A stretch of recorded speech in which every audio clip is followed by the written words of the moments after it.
تو دوستوں آج ہم بات کریں گے سائیکو انالیسس تھیوری کے حوالے سے۔ سائیکو انالیسس یہ جو ٹرم ہے یہ دو الفاظ کا مجموعہ ہے۔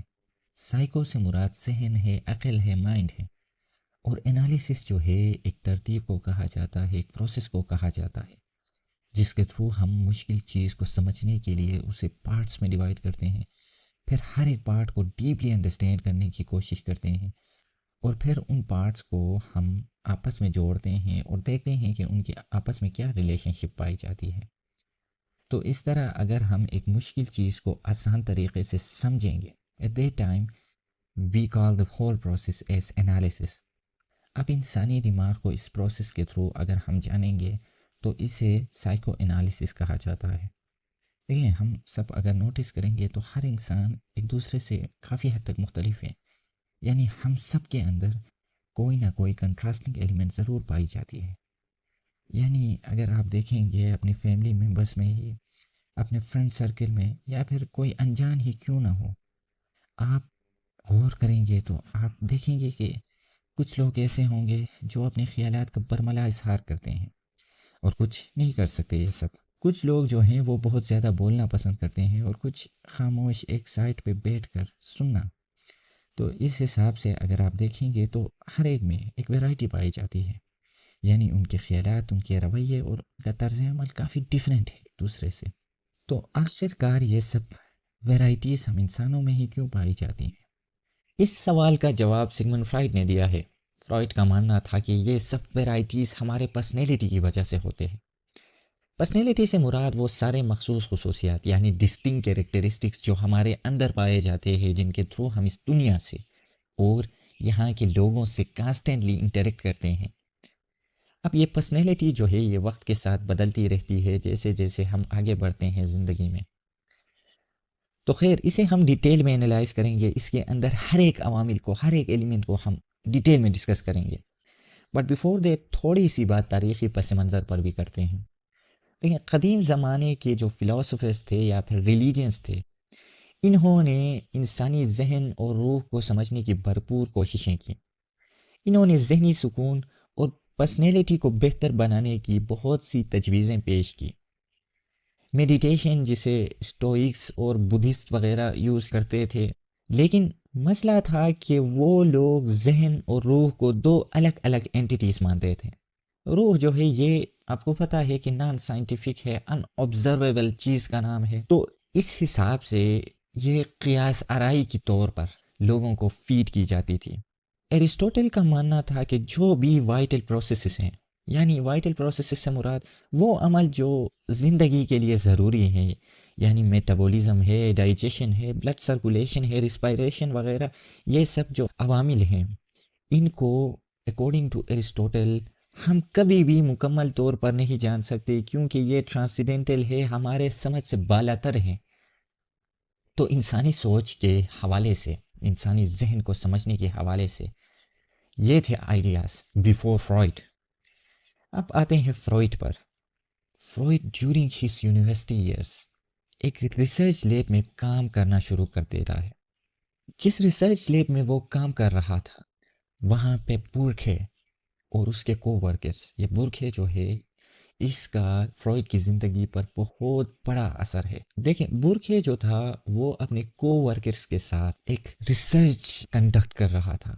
اس ریسرچ کے مطابق جو بھی دنیا میں وائٹل پروسیسز ہیں، ان کو سمجھنے کے لیے جو بہترین طریقہ ہے وہ ہے کیمسٹری اور فزکس کے جو رولز ہیں، پرنسپلس ہیں، انہیں یوز کرنا۔ اور ڈیورنگ دی ریسرچ وہ لوگ کافی حد تک کامیاب ہوئے تھے انسانی ذہن کو سمجھنے میں، یعنی وہ لوگ سمجھ چکے تھے کہ یہ روح وغیرہ کچھ نہیں ہے انسان کے اندر، یہ تو کچھ کیمیکل شفٹ کی وجہ سے ہوتے ہیں۔ اب یہ بات سائنٹیفک تو تھی، لیکن انسانی ذہن کو سمجھنے کے لیے پھر بھی ناکافی تھی۔ یعنی آپ کیسے کہہ سکتے ہیں کہ انسانی ذہن جو ہے جس طریقے سے کام کرتا ہے یہ صرف جو ہے کیمیکل شفٹ کی وجہ سے ہوتے ہیں؟ تو یہاں پہ فرائڈ جو ہے وہ اپنا کام کرتا ہے۔ فرائڈ جو تھا وہ اسی لیبارٹری کا حصہ تھا، اسی ریسرچ میں حصے دار تھا۔ تو فرائڈ نے اس تھیوری کو، اس ریسرچ کو ایک قدم آگے پہنچایا، ایک قدم آگے بڑھایا۔